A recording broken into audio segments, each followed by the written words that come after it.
মদিনার আকাশে রমজানের আনন্দ ছড়িয়ে পড়ল।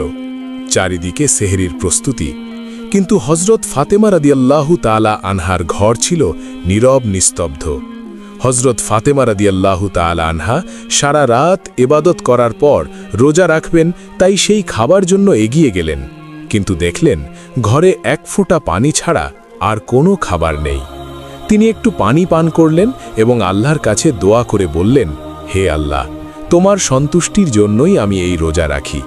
তুমি যদি আমাদেরকে অভাব দাও, সেটাও তোমার রহমত। এই দোয়া শেষ হবার সাথে সাথেই মসজিদে নববী থেকে ফজরের সুমধুর আজানের সুর ভেসে আসছে, যেন সমগ্র মদিনাকে এবাদতের জন্য জাগিয়ে তুলছে। ফজরের নামাজ শেষ হয়েছে। মদিনার আকাশে তখন সূর্য উকি দিচ্ছে। কিছু সাহাবী মসজিদে নববী থেকে বার হচ্ছেন, আর কিছু ব্যবসায়ী বার হয়েছে জীবিকা নির্বাহের জন্য। অতঃপর হজরত আলী রাদিয়াল্লাহু তাআলা আনহু কাজের সন্ধানে বার হলেন। এদিকে সকাল যত এগিয়ে যাচ্ছে, ক্ষুধার জ্বালা তত প্রবল হচ্ছে। হজরত ফাতেমা রাদিয়াল্লাহু তাআলা আনহা নিজে তো পানি ছাড়া কিছুই খায়নি, তবুও ঘরের কোণে বসে আল্লাহর ইবাদত করছে। এমন সময় ছোট্ট হাসান হোসাইন রাদিয়াল্লাহু তাআলা আনহু ধীরে ধীরে মা ফাতেমার কাছে আসলো এবং কোমল কণ্ঠে বলল, আম্মাজান, আমাদের প্রচণ্ড ক্ষুধা লাগছে, আমাদের কিছু খেতে দিন, ক্ষুধার জ্বালা আর সহ্য করতে পারছি না। এই কথা শুনে হজরত ফাতেমা রাদিয়াল্লাহু তাআলা আনহার চোখের কোণায় পানি চড়ে আসলো। হৃদয়টা যেন হাহাকার হয়ে উঠল। তিনি কিছুই বলতে পারছে না, তবুও হাসি মুখে তাদের বললেন, বাবা, এই জীবন্ত পরীক্ষা মাত্র বাবা, একটু অপেক্ষা করো, ইনশাআল্লাহ তোমার আব্বাজান কিছু খাবার নিয়ে আসবেন। এটা শুনে শিশু হাসান এবং হোসাইন রাদিয়াল্লাহু তাআলা আনহু আনন্দিত হয়ে সেখান থেকে চলে গেলেন, কিন্তু তিনি নিজেও ইফতারের অপেক্ষায় আছে। তার নিজের প্রচণ্ড ক্ষুধা লাগছে, মাথাটা হালকা ঝিমঝিম করছে। তখন তিনি আল্লাহর কাছে দোয়া করে বললেন, হে আল্লাহ, তুমি আমাদের রিজিক দাতা। আল্লাহ গো, তুমি আমাদের রিজিক দাও, তুমি আমাদের সন্তানদের কষ্ট সহ্য করার শক্তি দাও, তুমি আমাদের ঈমান দৃঢ় রাখো। এই কঠিন পরীক্ষার মাঝেও তার হৃদয়ে কোনো বিদ্রোহ নেই, কোনো হতাশ নেই, আছে শুধু ধৈর্য আর তাওয়াক্কুল। এদিকে হজরত আলী রাদিয়াল্লাহু তাআলা আনহু তখন কাজের সন্ধান পেলেন না। সূর্য ধীরে ধীরে মধ্য আকাশে উঠে এসেছে। উত্তপ্ত রোদ ও গরমের তীব্রতা মদিনার মাটিকে ঝলসে দিচ্ছে, কিন্তু বাড়ির কথা ভাব হজরত আলী রাদিয়াল্লাহু তাআলা আনহুর চোখে পানি চলে আসলো। অবশেষে হজরত আলী রাদিয়াল্লাহু তাআলা আনহু এক সাহাবীর বাড়িতে গেলেন এবং সালাম দিয়ে বললেন, ভাই, আমাদের বাড়ি কোনো খাবার নেই, কোনো কাজের সন্ধান দিতে পারবেন? তখন সাহাবী বলল, ইয়া আলী, আল্লাহর কসম, আমি যদি কিছু পেতাম তাহলে নিশ্চয়ই তোমার জন্য রাখতাম, কিন্তু আমার ঘরেও কয়েকদিন চুলায় আগুন জ্বলেনি, আমিও না খেয়ে আছি। এই কথা শুনে হজরত আলী রাদিয়াল্লাহু তাআলা আনহু স্তব্ধ হয়ে গেল। তখন তিনি সান্ত্বনা দিয়ে বললেন, নিশ্চয়ই আল্লাহ তাআলা কোনো না কোনো ব্যবস্থা করবেন। অতঃপর হজরত আলী রাদিয়াল্লাহু তাআলা আনহু আবারও কাজের সন্ধানে বার হলেন। কিছুদূর যাবার পর মনে মনে ভাবল, শহরের শেষ প্রান্তে একজন ধনী ব্যবসায়ী বাস করে, তার কাছে গেলে কেমন হয়, হয়তোবা কোনো কাজের ব্যবস্থা হতে পারে। এই চিন্তা করে সেই ধনী ব্যবসায়ীর বাড়ির দিকে যেতে লাগলেন। এদিকে হজরত ফাতেমা রাদিয়াল্লাহু তাআলা আনহা দরজায় দাঁড়িয়ে হজরত আলী রাদিয়াল্লাহু তাআলা আনহুর বাড়ি ফেরার অপেক্ষায় করুণ নয়নে চেয়ে আছে। ঠিক তখনই শিশু হাসান ও হুসাইন রাদিয়াল্লাহু তাআলা আনহু ক্ষুধার জ্বালা সহ্য করতে না পেরে তার কাছে এসে কোমল কণ্ঠে ফিসফিস করে বলল, আম্মাজান, আব্বাজান কখন বাড়ি আসবে? এই কথা শুনে হজরত ফাতেমা রাদিয়াল্লাহু তাআলা আনহার বুক ফেটে যেতে লাগলো, চোখের কোণে অশ্রু চিকচিক করতে লাগলো। তবুও তিনি তাদের সান্ত্বনা দিয়ে বললেন, বাবা, একটু ধৈর্য ধরো, নিশ্চয়ই আল্লাহ আমাদের সাহায্য করবেন। অতঃপর হজরত আলী রাদিয়াল্লাহু তাআলা আনহু সেই ধনী ব্যাপারীর বাড়ি গিয়ে সালাম দিয়ে বললেন, ভাই, আপনার কাছে কোনো কাজ আছে? আমি কাজ করতে চাই। এই ধনী ব্যবসায়ী কিছুক্ষণ চুপ থাকার পর বললেন, হ্যাঁ, আমার খেজুর বাগানে কিছু কাজ আছে, তুমি সেখানে কয়েক ঘন্টা কাজ করতে পারো, কিন্তু আমার একটা শর্ত আছে। কাজের মূল্য হিসেবে আমি কোনো টাকা পয়সা দিতে পারবো না, আমি তোমাকে কয়েকটি খেজুর দিতে পারি। তখন হজরত আলী রাদিয়াল্লাহু তাআলা আনহু নিজের পরিবারের কথা চিন্তা করতেই হৃদয়টা কেঁপে উঠল, চোখে যেন জল চলে এলো। তিনি সঙ্গে সঙ্গে এই কাজ করার জন্য রাজি হয়ে গেল। অতঃপর হজরত আলী রাদিয়াল্লাহু তাআলা আনহু খেজুর বাগানে কাজ করতে লাগল। খেজুর বাগানের মালিকের নির্দেশ অনুযায়ী সমস্ত কাজ একাই শেষ করলেন। এভাবে কয়েক ঘন্টা অক্লান্ত পরিশ্রম করার পর হজরত আলী রাদিয়াল্লাহু তাআলা আনহু ওই ধনী ব্যবসায়ীর কাছে এসে বললেন, আপনার নির্দেশ অনুযায়ী আমি সমস্ত কাজ শেষ করেছি, এবার আমার মূল্য পরিশোধ করুন। তখন ওই ধনী ব্যবসায়ী কতগুলো খেজুর হজরত আলী রাদিয়াল্লাহু তাআলা আনহার হাতে দিলেন।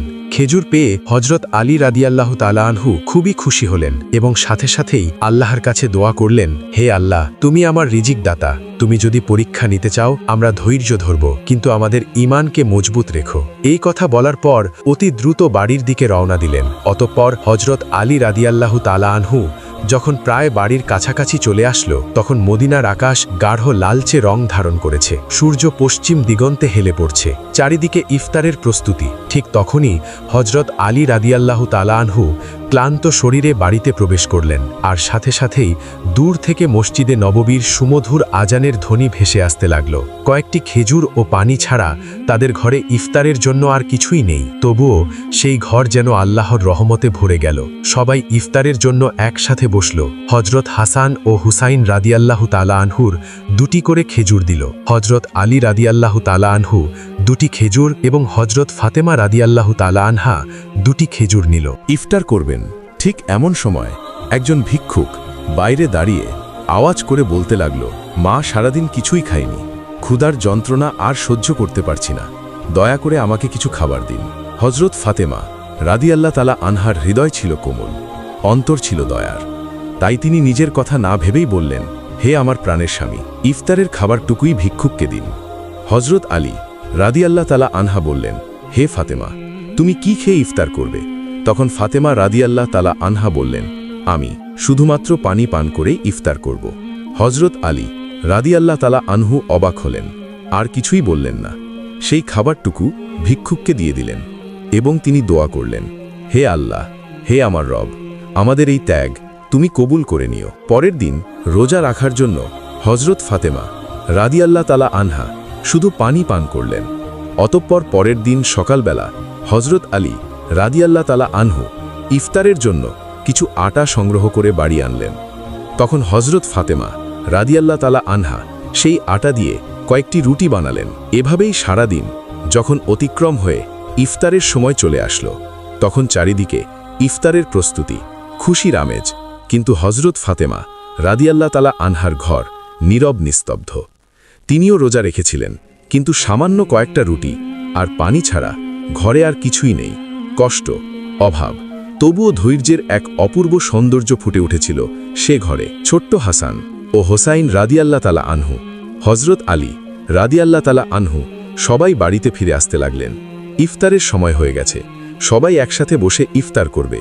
সবাইকে মাত্র 2টি করে রুটি দিলেন। খেতে যাবে এমন সময় আবারও বাইরে থেকে এক করুণ কণ্ঠ ভেসে আসলো, ইয়া আহলুল বায়ত, আমি 3 দিন ধরে অভুক্ত। আমি শুনেছি তোমরা আল্লাহর পথে দানশীল, যদি কিছু খাবার থাকে আমাকে দেবে, ক্ষুধার যন্ত্রণা সহ্য করতে পারছি না। হজরত ফাতেমা রাদিয়াল্লাহু তাআলা আনহা ছিলেন অত্যন্ত দানশীল, তাই তিনি হজরত আলী রাদিয়াল্লাহু তাআলা আনহুকে বললেন, হে আমার প্রিয় স্বামী, এই ভিক্ষুককে রুটিগুলো দান করে আসুন। তিনি বললেন, হে ফাতেমা, তুমি খাবে না? হজরত ফাতেমা রাদিয়াল্লাহু তাআলা আনহা বললেন, আমার যদি ক্ষুধা লাগে তবে সেও তো ক্ষুধার কষ্টে কাতরাচ্ছে। আমরা তো দুনিয়ার সুখের জন্য সৃষ্টি হইনি, আমাদের তো আল্লাহর সন্তুষ্টি অর্জন করাই একমাত্র উদ্দেশ্য। তখন হজরত আলী রাদিয়াল্লাহু তাআলা আনহু দেখলেন মা ফাতেমার হাতে শুধুমাত্র পানি ছাড়া আর কিছুই নেই। তিনি সেই ভিক্ষুককে রুটিগুলো দিয়ে আসলেন, মনে মনে বলতে লাগলেন, হে ফাতেমা, তুমি কি জানো তুমি কেমন পরীক্ষা দিচ্ছ? নিজে না খেয়ে অপরকে খাওয়ালে নিশ্চয়ই আল্লাহ তোমার এই দান কবুল করবে। ঠিক ওই সময় আল্লাহ রাব্বুল আলামিন হজরত জিব্রাইল আলাইহিস সালামকে হুকুম করলেন, জিব্রাইল, তুমি যাও, আমার প্রিয় হাবিব মোহাম্মদের প্রিয় কন্যা ফাতেমা যেভাবে ত্যাগ, ধৈর্য, কঠিন পরীক্ষা দিয়েছে তার অতুলনীয়, নিজে না খেয়ে অপরকে খাবার দিয়েছে, তার ঘরে এখন খাবার নেই, তুমি জান্নাত থেকে তাদের জন্য খাবার নিয়ে যাও। এই হুকুম পাওয়া মাত্রই হজরত জিব্রাইল আলাইহিস সালাম জান্নাত থেকে সুগন্ধি রুটি, খেজুর, মধু নিয়ে হজরত আলী রাদিয়াল্লাহু তাআলা আনহুর বাড়ির দরজার সামনে মানুষ রূপে হাজির হলেন। তখন হজরত ফাতেমা রাদিয়াল্লাহু তাআলা আনহা শুধুমাত্র পানি পান করে আবার আল্লাহর ইবাদতে মগ্ন ছিলেন। ঘরের বাইরে থেকে আবার এক আওয়াজ ভেসে আসলো, হে আহলুল বায়েত। এই কণ্ঠ শুনে হজরত আলী চমকে উঠলেন। তখন হজরত আলী রাদিয়াল্লাহু তাআলা আনহু ঘরের বাইরে বার হয়ে দেখলেন একজন সুপুরুষ হাতে একটি পাত্র নিয়ে দাঁড়িয়ে আছে। তিনি জিজ্ঞেস করলেন, আপনি কে? অপর দিক থেকে উত্তর এলো, আমি আল্লাহর পক্ষ থেকে প্রেরিত একজন দাস। তোমরা যেভাবে তোমাদের ক্ষুধা সহ্য করে অন্যের মুখে খাবার তুলে দিয়েছ, আল্লাহ তোমাদের জন্য জান্নাতের রিজিক পাঠিয়েছেন। এই কথা শোনা মাত্রই হজরত আলী রাদিয়াল্লাহু তাআলা আনহুর অন্তর কেঁপে উঠল, তার চোখে জল ভরে গেল। অতঃপর জিব্রাইল আলাইহিসসালাম খাবারগুলি দিয়ে সেখান থেকে বিদায় নিলেন। তখন হজরত আলী রাদিয়াল্লাহু তাআলা আনহু খাবারগুলি নিয়ে ঘরে প্রবেশ করলেন এবং বললেন, হে ফাতেমা, দেখো দেখো দেখো, আমাদের রব কত মহান, আমাদের জন্য জান্নাত থেকে রিজিক পাঠিয়েছেন। এই কথা শুনে হজরত ফাতেমা রাদিয়াল্লাহু তাআলা আনহা ধীরে ধীরে সেখানে এলেন। এগুলি দেখে বিস্ময় হতবাক হয়ে গেলেন। এক মধুময় নয়নে ওই পাত্রের দিকে তাকিয়ে রইলেন আর মনে মনে ভাবতে লাগলেন, হে আল্লাহ, তুমি কতই না মহান। তিনি বুঝতে পারলেন এটি কোনো সাধারণ খাবার নয়। এত সুগন্ধি রুটি, মধু, খেজুর, এ তো জান্নাতের খাবার। এদিকে শিশু হাসান এবং হোসাইন রাদিয়াল্লাহু তাআলা আনহু সেখানে এসে বললেন, আম্মাজান, এই খাবারগুলো কাদের এবং কোথা থেকে এসেছে? তখন হজরত ফাতেমা রাদিয়াল্লাহু তাআলা আনহা তাদেরকে বললেন, বাবা, খাবারগুলো আমাদের মহান আল্লাহ রাব্বুল আলামিন আমাদের জন্য জান্নাত থেকে খাবার পাঠিয়েছেন। হজরত হাসান এবং হোসাইন রাদিয়াল্লাহু তাআলা আনহু বললেন, আম্মাজান, এটা কি সত্যি? তিনি বললেন, বাবা, এটা সত্যি, এটি আল্লাহর রহমত।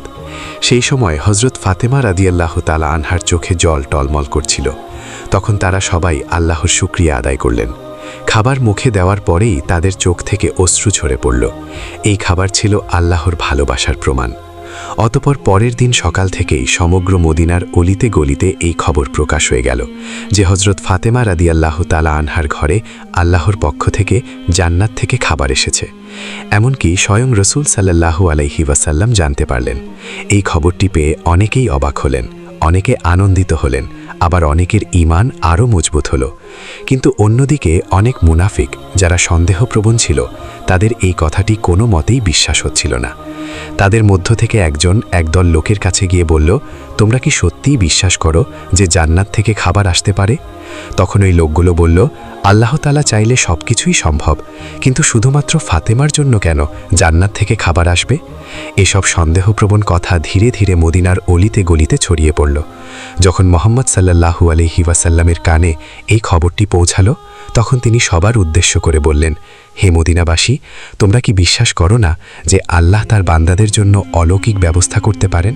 যদি আল্লাহ মেরাজের রাতে আমাকে জান্নাতে নিয়ে যেতে পারেন, তবে তিনি কি আমার কন্যার জন্য জান্নাতের খাবার পাঠাতে পারেন না? আমার কন্যা ফাতেমা জান্নাতের নারীদের সর্দারিনী। আল্লাহ তাকে যে মর্যাদা দিয়েছেন তা অতুলনীয়। এই ঘটনা সেই মর্যাদার একটি নিদর্শন। অতঃপর হযরত মুহাম্মদ সাল্লাল্লাহু আলাইহি ওয়াসাল্লাম সূরা আত-তালাকের একটি আয়াত তেলাওয়াত করে শোনান, যার বাংলা অর্থ, যে ব্যক্তি তাকওয়ার পথে চলে, আল্লাহ তাকে এমনভাবে রিজিক দান করেন যা সে কল্পনাও করতে পারে না। তখন সবাই নীরব হয়ে গেল। এই কথাগুলো শুনে সাহাবীরা আরও দৃঢ় ঈমান লাভ করলেন। যখন এই ঘটনা সমগ্র মদিনায় এক আলোড়ন সৃষ্টি করলেন, তখন মুনাফিক কাফেররা ক্রোধে ফেটে পড়ল। তাই তাদের অনুসারীদের ডেকে বলল, তোমরা কি দেখেছ মুহাম্মদের কন্যা এমন মর্যাদা পেয়েছে যা পৃথিবীর অন্য কেউ পায়নি? যদি এই ঘটনা আরও প্রচার হতে থাকে, তাহলে মানুষের ঈমান আরও শক্তিশালী হবে এবং আমাদের ষড়যন্ত্র ব্যর্থ হয়ে যাবে। তখন তাদের এক অনুসারী বলল, আমরা কি করতে পারি? তখন এই কাফির মুনাফিকরা বলল, মানুষের মনে সন্দেহ ঢুকিয়ে দাও। তোমরা বলবে, এ তো কেবল একটি গল্প, হয়তো ফাতেমা স্বপ্ন দেখেছেন। আরও বলবে, মুহাম্মদ শুধু তার কন্যার মর্যাদা বাড়ানোর জন্য এমন কথা বলছেন। আমরা তো কখনোই জান্নাতের খাবার দেখিনি, হয়তো এটি একটি গল্প। এই কথা মতো পরের দিন থেকে কাফির মুনাফিকদের দল অলিতে গলিতে বাড়িতে বাড়িতে গিয়ে প্রচার করতে লাগলো যে এটি একটি মিথ্যা গল্প। এভাবেই প্রচার করতে করতে একদল সাহাবীদের কাছে গিয়ে বলল, শুনুন ভাইয়েরা, আপনাদেরকে বোকা বানানো হচ্ছে, এটি সত্যি ঘটনা নয়, এটি মিথ্যা ঘটনা। তখন ওই সাহাবীরা বলল, যিনি আমাদের জন্য কোরআন অবতীর্ণ করেছেন, তিনি কি জান্নাত থেকে খাবার পাঠাতে পারেন না? আর মোহাম্মদ সাল্লাল্লাহু আলাইহি ওয়াসাল্লাম তো আল্লাহর প্রিয় রসূল, তিনি কখনোই মিথ্যা কথা বলেন না। অতএব তাদের ঈমানের কাছে ওই কাফেররা হেরে গেল। এভাবেই এই দ্বন্দ্ব ধীরে ধীরে ছড়িয়ে পড়তে লাগল। এই ঘটনার পর এক রাতে হযরত ফাতেমা রাদিয়াল্লাহু তাআলা আনহা ধীরে ধীরে নিজের কক্ষে গেলেন। দীর্ঘ সময় আল্লাহর ইবাদত করলেন এবং চোখের পানি ঝরালেন। মনে মনে ভাবছেন, কেন আল্লাহ আমাকে এই অলৌকিক নেয়ামত দিলেন? আমার তো দুনিয়ার কিছু চাওয়ার নেই। আমার একমাত্র চাওয়া আল্লাহ যেন আমাদের সবাইকে জান্নাতে একসঙ্গে রাখেন। অতঃপর তিনি আল্লাহর কাছে দোয়া করে বললেন, হে আল্লাহ, তুমি আমাকে এমন সম্মানিত করেছ যার জন্য আমি যোগ্য নই। তুমি আমাকে জান্নাতের খাবার দিয়ে দেখিয়ে দিয়েছ যে দুনিয়ার অভাব কিছুই নয়। যদি তুমি সন্তুষ্ট থাকো, আমি তোমারই। আমার সন্তানদের তুমি হেফাজত করো, আমার স্বামীকে তুমি বরকতময় করো, আর আমার আব্বাকে তুমি জান্নাতের সর্বোচ্চ স্তরে উত্তীর্ণ করো। অতঃপর পরদিন সকালে মদিনার চারিদিকে আলোড়ন সৃষ্টি হলো। তখন হযরত আবু বকর রাদিয়াল্লাহু তাআলা আনহু এবং হযরত ওমর রাদিয়াল্লাহু তাআলা আনহু এই অলৌকিক ঘটনা শোনার পর নবীজি সাল্লাল্লাহু আলাইহি ওয়াসাল্লামের কাছে ছুটে এলেন এবং বললেন, ইয়া রাসূলুল্লাহ, এই ঘটনা আমাদের জন্য এক বিরাট নিদর্শন। এটি আমাদের ঈমান আরও দৃঢ় করেছে। তখন হযরত উমর রাদিয়াল্লাহু তাআলা আনহু বললেন, আমরা কি এই খাবারের কোনো অংশ দেখতে পারি? নবীজি সাল্লাল্লাহু আলাইহি ওয়াসাল্লাম হাসলেন এবং বললেন, হে ওমর, এটি এমন এক নিয়ামত যা শুধু আল্লাহ যাকে ইচ্ছা করেন তাকেই দান করেন। কিন্তু এটি শুধু খাবারের ব্যাপার নয়, বরং এটি এক মহান শিক্ষা। এই কথা শুনে সাহাবীদের হৃদয় পুরো শান্তিতে ভরে গেল। অবশেষে হযরত মুহাম্মদ সাল্লাল্লাহু আলাইহি ওয়াসাল্লাম হযরত ফাতেমা রাদিয়াল্লাহু তাআলা আনহার বাড়িতে এলেন। তিনি জানতেন তার কন্যা ফাতেমা শুধু তার মেয়ে নয়, বরং তিনি ইসলামের এক মহান আদর্শ। রাসূল সাল্লাল্লাহু আলাইহি ওয়াসাল্লাম মৃদু হেসে বললেন, হে আমার কলিজার টুকরো ফাতেমা, তুমি জান্নাতের নারীদের নেত্রী, আর এই খাবার তোমার মর্যাদারই প্রমাণ। তখন হযরত ফাতেমা রাদিয়াল্লাহু তাআলা আনহা বিনয়ের সাথে মাথা নিচু করলেন এবং বললেন, ইয়া রাসূলুল্লাহ, আমি তো শুধুই একজন দুর্বল বান্দা। এই সম্মান একমাত্র আল্লাহর রহমতে। নবীজি সাল্লাল্লাহু আলাইহি ওয়াসাল্লাম সন্তুষ্টিতে বললেন, হ্যাঁ, কিন্তু আল্লাহ তার প্রিয় বান্দাদেরই এই রহমত দেন। তুমি ধৈর্য ধরেছ, তুমি তাকওয়ার পথ অবলম্বন করেছ, আর তাই তিনি তোমাকে জান্নাতের খাবার দ্বারা সম্মানিত করেছেন। এই মুহূর্তটি ছিল এক অপার্থিব প্রশান্তির মুহূর্ত। হযরত মুহাম্মদ সাল্লাল্লাহু আলাইহি ওয়াসাল্লাম হযরত আলী রাদিয়াল্লাহু তাআলা আনহু, হযরত ফাতেমা রাদিয়াল্লাহু তাআলা আনহা ও হাসান হুসাইনের দিকে তাকিয়ে বললেন, আমি কসম করে বলতে পারি, তোমার অন্তরে যে পরিপূর্ণ ঈমান আছে তা আমাদের সকলের জন্য একটি আদর্শ। হযরত ফাতেমা রাদিয়াল্লাহু তাআলা আনহা চোখের পানি মুছে মৃদু হেসে বললেন, আমরা সবাই একদিন জান্নাতে এই খাবারের স্বাদ উপভোগ করব, ইনশাআল্লাহ। তখন মুহাম্মদ সাল্লাল্লাহু আলাইহি ওয়াসাল্লাম হাত তুলে দোয়া করলেন, হে আল্লাহ, তুমি আমার ফাতেমাকে, আমার আলীকে, আমার হাসান ও হুসাইনকে এবং আমার উম্মহকে জান্নাতের সেরা নিয়ামত দান করো। অতঃপর হযরত মুহাম্মদ সাল্লাল্লাহু আলাইহি ওয়াসাল্লাম সেখান থেকে চলে আসলেন। সেই সময় বনি সালিম গোত্রের এক লোক প্রিয় নবীজির মহাশত্রু ছিল। সে একাই নবীজি সাল্লাল্লাহু আলাইহি ওয়াসাল্লামের বাড়ির কাছে এসে বললেন, হে মুহাম্মদ, তুমি বাইরে এসো, তোমার গলা না কাটা পর্যন্ত আমার হাত স্থির হবে না। এমনই অমানবিক কথাবার্তা বলতে লাগলো। তখন হযরত ওমর ফারুক রাদিয়াল্লাহু তাআলা আনহু ও বেশ কয়েকজন সাহাবী লোকটার এরূপ আচরণ দেখে খুবই রেগে গেলেন এবং বললেন, ইয়া রাসূলুল্লাহ, আপনি অনুমতি দিলে এই শয়তানকে তলোয়ার দিয়ে দ্বিখণ্ডিত করে দেই। তখন নবী করিম সাল্লাল্লাহু আলাইহি ওয়াসাল্লাম ঘরের বাইরে এসে সাহাবীদেরকে বললেন, সাবধান, তোমরা ওকে কিছুই বলবে না, কেননা ও তো এটাই জানে না যে আল্লাহকে, তার নবীকে এবং ইসলাম কি। যখন এগুলো বুঝতে পারবে তখন আর এইরূপ কথা মুখে উচ্চারণ করবে না। অতঃপর রাসূল সাল্লাল্লাহু আলাইহি ওয়াসাল্লাম ধীরে ধীরে লোকটির কাছে এসে অতি নম্র ভাষায় মিষ্টি সুরে বললেন, তুমি আমার উপর এমন রাগেন্ডিত হলে কেন? এই আসমান জমিন মানুষ বিশ্বজগতের একমাত্র সৃষ্টিকর্তা যিনি, আমি তো শুধু তার কথাই বলি। আমি শুধু তার উপর ঈমান আনার জন্যই সবাইকে ডাকি। একমাত্র আল্লাহকে ভয় করো, যিনি অসীম ক্ষমতাশালী এবং সর্বশক্তিমান। তাই বলছি, গর্ব ও অহংকার আর ক্রোধ হিংসা বাদ দিয়ে সেই মহান আল্লাহকে ভয় করো আর আযাবকে ভয় করো, নয়তো অনন্ত অসীমকাল কঠোর আযাব ভোগ করতে হবে।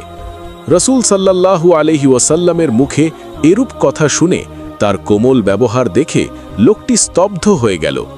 কিছুক্ষণ চুপ থাকার পর হঠাৎ বলে উঠল, নিশ্চয়ই মুহাম্মদ সাল্লাল্লাহু আলাইহি ওয়াসাল্লাম আল্লাহর প্রেরিত রাসূল। আমি আপনার কথায় বিশ্বাস স্থাপন করে এক আল্লাহর উপর ঈমান আনলাম। এই কথা বলার পর সাথে সাথেই নবীজির হাতে হাত রেখে কালেমা পড়ে মুসলমান হয়ে গেল। তখন মুহাম্মদ সাল্লাল্লাহু আলাইহি ওয়াসাল্লাম সেই ব্যক্তিকে ঘরের মধ্যে নিয়ে গেলেন।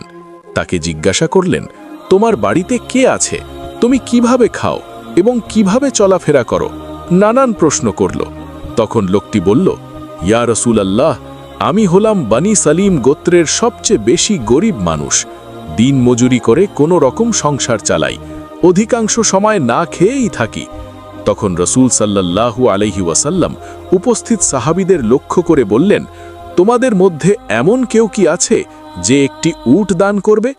সঙ্গে সঙ্গে হযরত আব্দুল্লাহ ইবনে আব্বাস রাদিয়াল্লাহু তাআলা আনহু বললেন, ইয়া রাসূলুল্লাহ, আমার মাত্র একটি উট আছে, আমি সেইটি দান করলাম।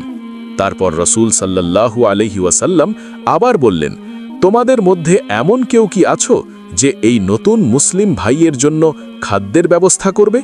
তখন হযরত সালমান ফার্সি বললেন, ইয়া রাসূলুল্লাহ, আপনি অনুমতি দিলে আমি কোনো না কোনো বাড়ি থেকে খাদ্যের ব্যবস্থা করতে পারি। অতপর হযরত সালমান ফার্সি ওই নও মুসলিমকে নিয়ে অনেক বাড়িতে গিয়ে খাদ্যের সন্ধান করতে লাগলেন, কিন্তু কোথাও কোনো খাবার পেলেন না। অবশেষে হযরত ফাতেমা রাদিয়াল্লাহু তাআলা আনহুর বাড়িতে আসলেন। হযরত সালমান ফার্সি বললেন, হে ফাতেমা, এই নতুন মুসলিম ভাইয়ের খাবারের জন্য অনেক বাড়িতে ঘুরলাম, কিন্তু কোথাও কিছু পেলাম না। এখন তোমার ঘরে যদি কোনো খাদ্য থাকে তাহলে একে দিন। এই কথা শুনে হযরত ফাতেমা রাদিয়াল্লাহু তাআলা আনহার দুই চোখের অশ্রুসিক্ত হয়ে উঠল। তার হৃদয় ছিল কুসুমের মতো কোমল। তিনি সালমান ফার্সিকে সম্বোধন করে বললেন, ভাই, আমার ঘরেও কোনো খাবার নেই। আমার পুত্র হাসান এবং হুসাইন ক্ষুধার জ্বালায় আর সহ্য করতে পারছে না। খাবার দেবার মতো আমার কাছে কিছুই নেই। তবে আমার কাছে বেশ দামি একখানা ওড়না আছে, আমি সেটা ব্যবহার করি না। আপনি সেই ওড়নাটা নিয়ে ইহুদিদের বাড়ি যান এবং সেখান থেকে এই ওড়নাটা বিক্রি করে তার মূল্য দিয়ে কিছু আটা কিনে আমার এই মুসলিম ভাইয়ের জন্য খাদ্যের ব্যবস্থা করুন। এই কথা শুনে তাদের চোখ জলে ভিজে গেল। হযরত ফাতেমা রাদিয়াল্লাহু তাআলা আনহার এমন ব্যবহার দেখে তারা অবাক হয়ে গেল।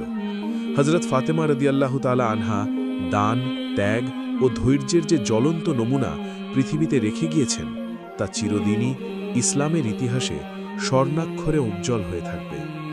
আমরা যদি সবাই সামর্থ্য অনুযায়ী অসহায় গরিব মিসকিনদের সাহায্য করতে পারি, তাহলে ধনী গরিব সকলেই সুখী জীবনযাপন করতে পারব। প্রিয় দর্শক, আমরা সকলেই সেই দয়ালু, দানশীল, উত্তম চরিত্রের অধিকারী হযরত ফাতেমা রাদিয়াল্লাহু তাআলা আনহার মতো, রাসূল সাল্লাল্লাহু আলাইহি ওয়াসাল্লামের মতো উত্তম চরিত্র ও দানশীল হতে পারি। আল্লাহ রাব্বুল আলামিন আমাদের সকলকে সেই তৌফিক দান করুক। আমিন।